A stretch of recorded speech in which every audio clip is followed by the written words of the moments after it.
entreprise. Qui d'autre est dans un business où les ressources humaines, il n'y a pas une école sur place qui forme les ressources dont lui, il a besoin dans son business? Vous ne levez pas la main. Hein? Je vais prendre au hasard.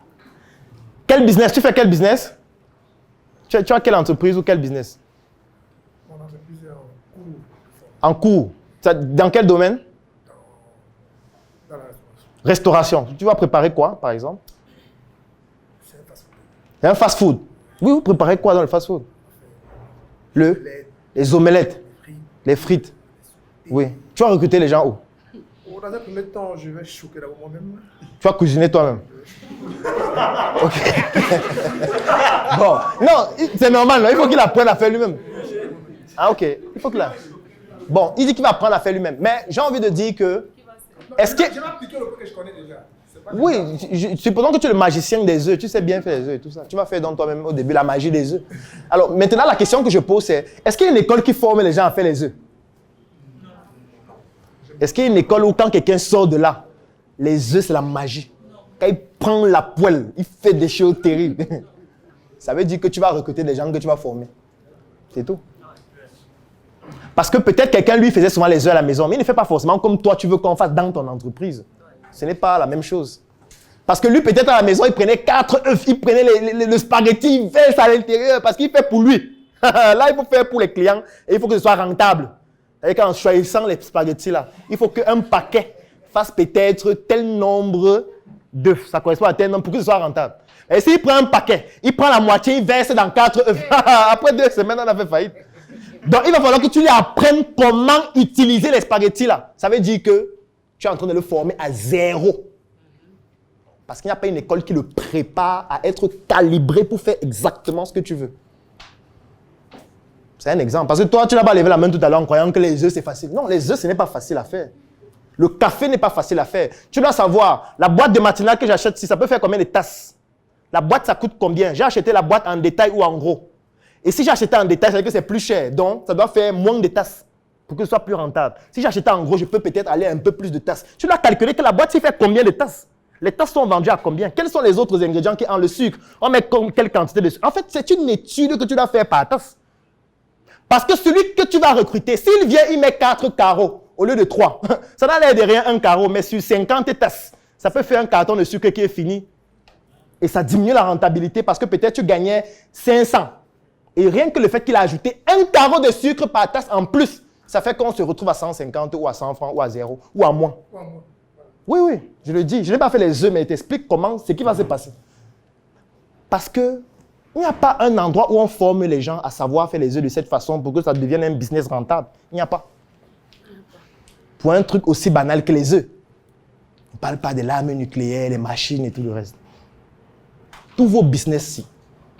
Toi, tu fais Alial Shop. Est-ce qu'il y a un endroit où on forme les gens pour vendre dans ta boutique? Il n'y a pas. Tu vas me dire qu'il y a les commerciaux. Est-ce que le commercial qui est formé à l'école connaît les types de tissus? Parce que pour vendre dans ta boutique, il doit maîtriser les types de tissus. Il doit savoir ce qu'on appelle le conseil vestimentaire. Il doit pouvoir conseiller quelqu'un sur comment s'habiller. Il doit pouvoir pousser la personne qui entre à la boutique et susciter l'intérêt d'acheter un produit à la personne. Il doit avoir des compétences en marketing, des compétences en vente qui ne sont pas généralistes, qui sont spécialisées dans le domaine du textile, des tissus. Peut-être pagne ou je ne sais pas quoi d'autre. Est-ce qu'il y a une école qui est en train de former des gens pour que ces gens viennent travailler dans ton entreprise? La réponse est non. Ça veut dire que tous ceux que tu vas recruter, tu seras obligé de les former de zéro. Pour les former de zéro, il faut que tu sois un chef d'orchestre. Et qu'il faut que tu maîtrises toi-même avant de leur transmettre ça. Sinon, ils seront les talons de ta médiocrité. Et ce sera difficile d'abord qu'ils aient le même niveau que toi. Parce que toi, tu le fais peut-être depuis 5 ans, 10 ans. Donc, eux, ils viennent d'apprendre ça. Donc, au début, ils seront bien cons. Ça va prendre du temps. S'ils sont même volontaires, s'ils sont disciplinés, s'ils ont envie d'apprendre. Donc, tu vois que même s'ils apprennent de manière très disciplinée, il faut vraiment que ce soit des passionnés pour qu'ils se retrouvent à un moment donné où ils connaissent même plus que toi. Et c'est très peu de personnes. Et pour avoir ce type de personnes, il faut mettre des conditions de travail qui correspondent à ce type de personnes. Parce que quand quelqu'un commence à avoir ce type de compétences, l'idée qu'il a, c'est quoi? C'est créer son entreprise lui-même. Directement. C'est que quand il va venir dans ton entreprise, quand il va bien apprendre, il connaît déjà les types de tissus, il connaît comment convaincre, il connaît comment vendre. La prochaine étape, c'est qu'il va commencer à calculer que je vends même combien par jour ici. Il calcule, il dit que mais, la semaine dernière, je lui ai fait un chiffre d'affaires de 500 000. de 800 000, de 1 million. Donc, conséquence, il faut que je crée mon business moi-même. Ou les 500 000 là, ce sera pour moi. C'est comme ça donc que les ressources que tu as formées depuis 3 ans, 5 ans vont partir créer leur propre business. Et tu vas recommencer à zéro avec de nouvelles ressources. Et ce sera un éternel recommencement comme ça. Ce qui fait que tu vas t'épuiser au fur et à mesure et tu vas abandonner. Parce que tu vas te dire tout le temps, former les gens, ils partent. Et les gens ne comprennent pas le travail. Les gens, non, ce n'est pas qu'ils ne comprennent pas le travail. Ils ont compris et ils ont voulu gagner plus seuls. Et tu vas avoir 5 business. Tu vas avoir 4 entreprises, en plus à distance. Mon frère, prends les bonnes décisions dans ta vie. Donc, je préfère planter le décor comme ça pour que ce soit macabre. Afin que, avant de vous engager, ou alors si vous vous êtes déjà engagé, que vous puissiez mesurer les enjeux de ce que vous êtes en train de faire actuellement. Parce que peut-être vous le faites avec votre propre argent, encore que ce n'est pas moins grave. Mais parfois, vous serez amené à convaincre des gens à investir de l'argent. Vous allez parfois aller prendre des crédits chez des particuliers, dans des tontines, à la banque. Et du moment où vous prenez déjà l'argent des gens, eux, ils ont un discours là qu'ils n'aiment pas entendre. Ça n'a pas marché. C'est un discours qu'eux, ils n'aiment pas beaucoup. Donc, eux, ils aiment seulement que ça marche.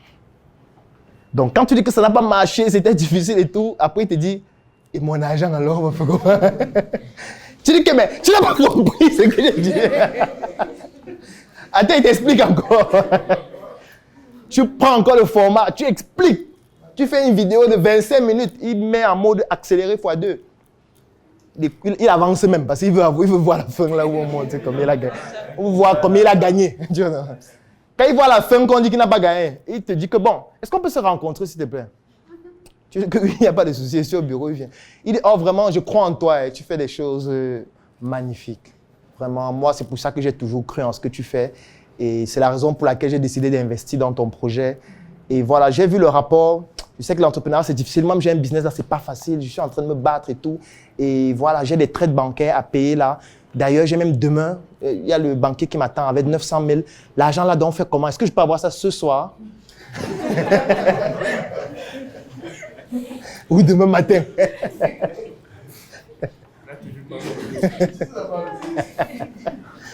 Tu dis que Mehdi, hein? Tu n'as pas lu le rapport? On dit qu'on a perdu. Il dit que oui, j'ai lu, mais mon argent alors va se passer comment? Alors donc, ce qui va se passer. C'est ce qui va se passer. Et ça va se passer comme ça fois le nombre d'entreprises que vous avez. Si vous avez 4, ça sera comme ça fois 4. Vous avez 5, ça sera fois 5. Même si c'est votre propre argent, ça veut dire que vous êtes en train d'épuiser toutes vos ressources. À un moment donné, vous n'aurez plus d'argent. Donc, vous ne pouvez pas continuer votre argent seul tout le temps. Il va toujours falloir que vous ayez l'argent de quelqu'un. Votre argent n'est pas illimité. Dieu, n'est-ce pas? Et je suis sûr qu'il y a certains qui sont déjà dans ce cas-là maintenant. Voilà, un témoin. C'était le rendez-vous, c'était la semaine dernière. Tout le monde va y passer. Personne ne va échapper à ça. Surtout si vous voulez gérer beaucoup de... La mission est simple. Voici une arme capable de changer le mindset du continent africain.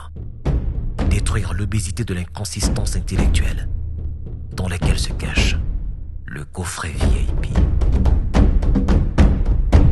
Il possède une arme contenant 200 heures de formation et 8 ans d'expérience entrepreneuriale. Recevez le pouvoir de devenir une meilleure version de vous-même. Armez-vous de cette clé pour une réussite entrepreneuriale.